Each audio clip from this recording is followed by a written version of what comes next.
বনি ইসরাইলের একজন যুবক, সমাজে এমন কোনো পাপ নাই যে পাপ যুবক করে নাই। তার আম্মা আব্বা সমাজের মানুষগুলা অতিষ্ঠ হয়ে হাত পা বেঁধে মরুর প্রান্তরে ফেলে দিয়ে আসলেন।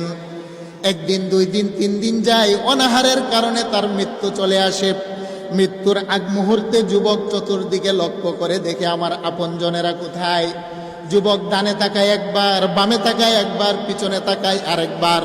মাকেও দেখা যায় না, জন্মদাত্রী মা, আমার জন্মদাতা বাবাকেও পাওয়া যায় না, বন্ধু বান্ধব সমাজপতি কাউকে দেখা যায় না।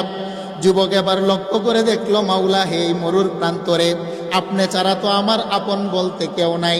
যাদেরকে আপন বানিয়েছিলাম তারাই হয়ে গেল পর। আর এতদিন যাবৎ আপনাকে পর বানিয়েছিলাম, বুঝে দেখলাম এই মুহূর্তে আপনি আমার আপন। আল্লাহু আকবার। যুবক এবার মনে মনে তওবা করতে লাগলো। যুবক এবার বলে, মাওলা, 40 বছরের জীবনে এমন কোনো পাপ নাই যে পাপ করি নাই।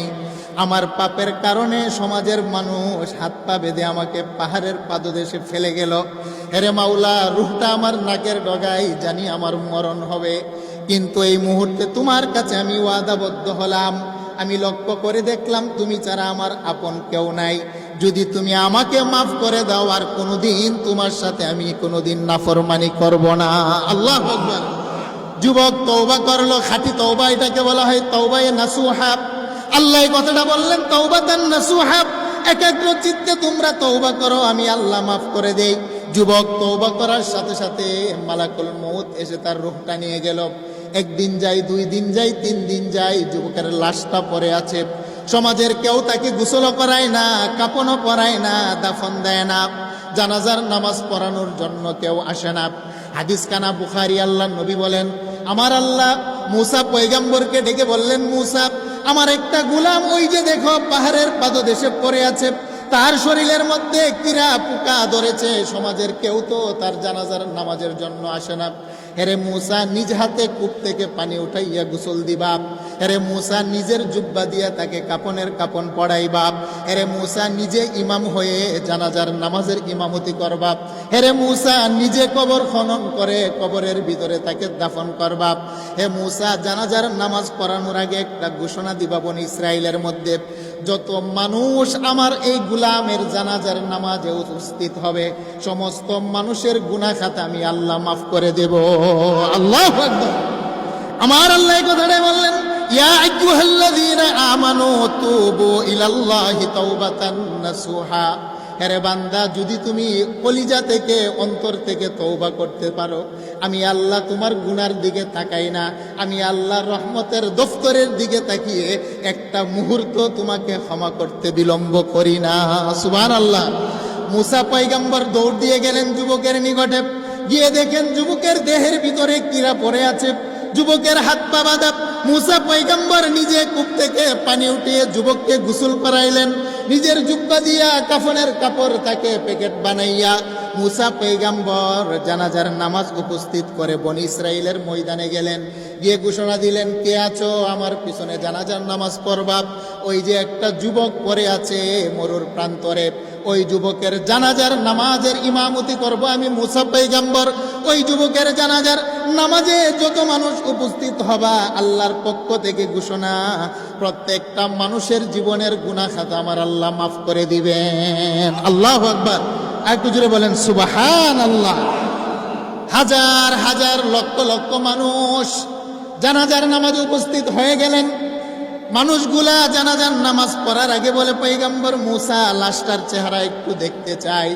মূসা পয়গম্বর সারিবদ্ধভাবে মানুষগুলাকে যুবকের চেহারা দেখার অনুমতি দিলেন। সমস্ত মানুষগুলা যুবকের চেহারা দেখে আশ্চর্যান্বিত হয়ে যায়। তারা বলেন, মূসা, এ তো আমার ভাই অপরাধী, তাকে তো আমরাই ফেলে দিয়ে গেছি।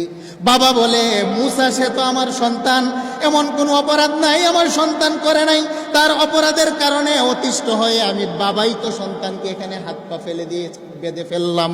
বন্ধুরা বলে, মূসা পয়গম্বর, সে তো নাফরমান, সে তো হলো অপরাধী, তার জানাজা পড়ার জন্য আপনি কেন আমাদেরকে ডাকলেন, আর আল্লাহ কেন ঘোষণা দিল? মূসা পয়গম্বর আশ্চর্যান্বিত হয়ে তুর পর্বতমালার উপরে দাঁড়াইলেন।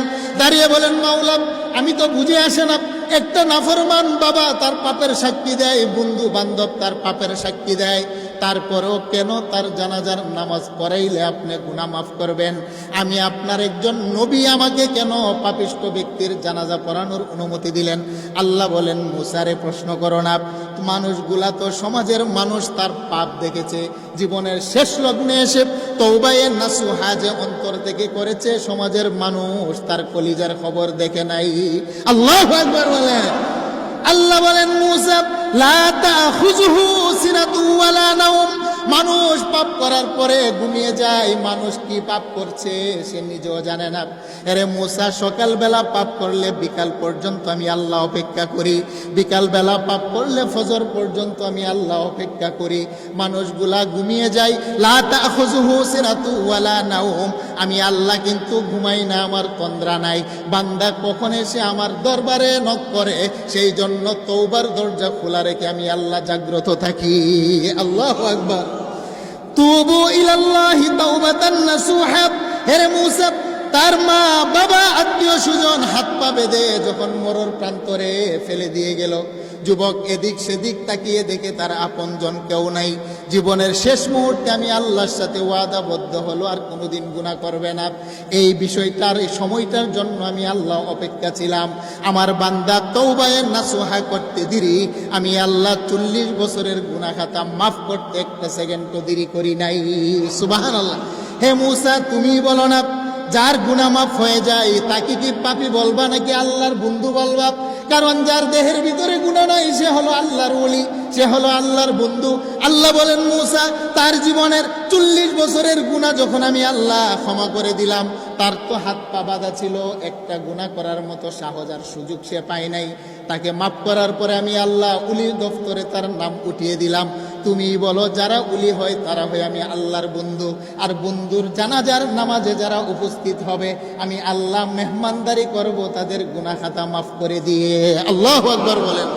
সেই জন্য আল্লাহ বলেন, ইয়া আইয়ুহাল্লাযীনা আমানু তুবু ইলাল্লাহি তাওবাতান নাসুহা। হে পৃথিবীর মানুষ, আমি আল্লাহর 99টা রহমতের উক্ত রমজান মাসে, আর আমি আল্লাহ তওবার দরজা পশ্চিম আকাশে খোলা রেখেছি। গুনাহ করার পরে যদি একাগ্র চিত্তে অন্তর আর কলিজার ভিতর থেকে তুমি যদি খালেস নিয়তে তওবা করতে পারো, তুমি কখনো নিরাশ হবে না। আমি আল্লাহ একটা সেকেন্ডও তোমাকে মাফ করতে বিলম্ব করি না। আল্লাহু আকবার বলেন।